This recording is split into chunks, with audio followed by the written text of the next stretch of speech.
the point is I'm rooting for Blake and Katie. I'm skeptical, and so let's move into the dinner date, because that leads to it. So Blake hits her with the "I love you," and I really thought that the way I don't know, I may be related to the way that he has approached saying "I love you," been hesitant with it, wanted to have that weight behind it, and it felt very genuine.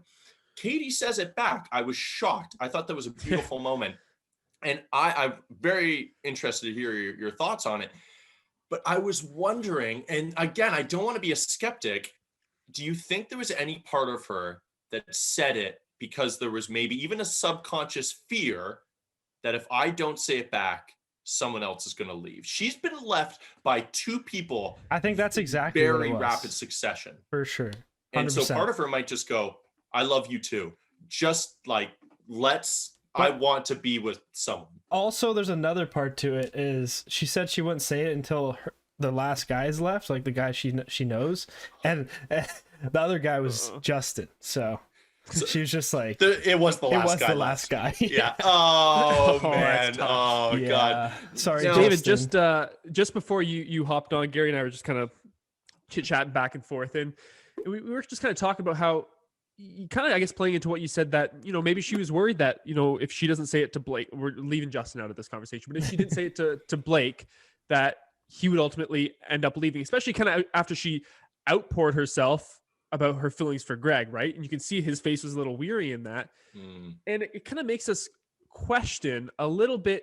It was just how quickly she switched all her affection over to Blake. She was head over heels for Greg. He was number one. We knew that. He didn't like being called number one, but it's just almost not, I don't want to say the word suspicious, or I don't want to question her love at all, because I'm sure they do very much care for each other.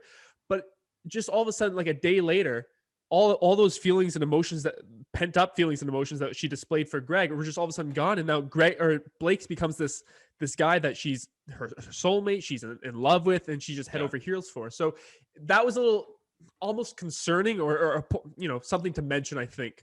Now, we talked about how quickly that switched. I will say that, like, in the After the Final Rose, they asked her, what was the moment where you fell in love with Blake? And she was basically like, yeah, like, kind of the same time. Like, when he said it, I was like, oh, well, then, really? Like, that feels reactionary. And reactionary, like, sure, you can put some weight behind them, but you also got to take, like, gut reactionary responses, especially with something that's serious. For sure. Especially when Blake grain of salt. Pinpoint, like, he went to that story a couple times of how he realized that he was in love with Katie. And we thought that was a very cute story. It was very cute story because he said it in detail, perfectly scripted 2 times in a row. But to the fact that she scored a point in road hockey, and she was backpedaling with her hands up, and she goes, he's told that story so go many America. times, I bet. He's told it to 1 million people, which is fine. You got your cute story, but it's very clear. What I'm trying to say is that he was able to pinpoint it to a very specific moment, and in his brain, he just thought to himself, like, wow, I really love this girl. Yeah. And for her to just kind of say, like, when he said it, like, then I felt it. Like, But like you said, we don't know how that conversation or that dialogue was kind of.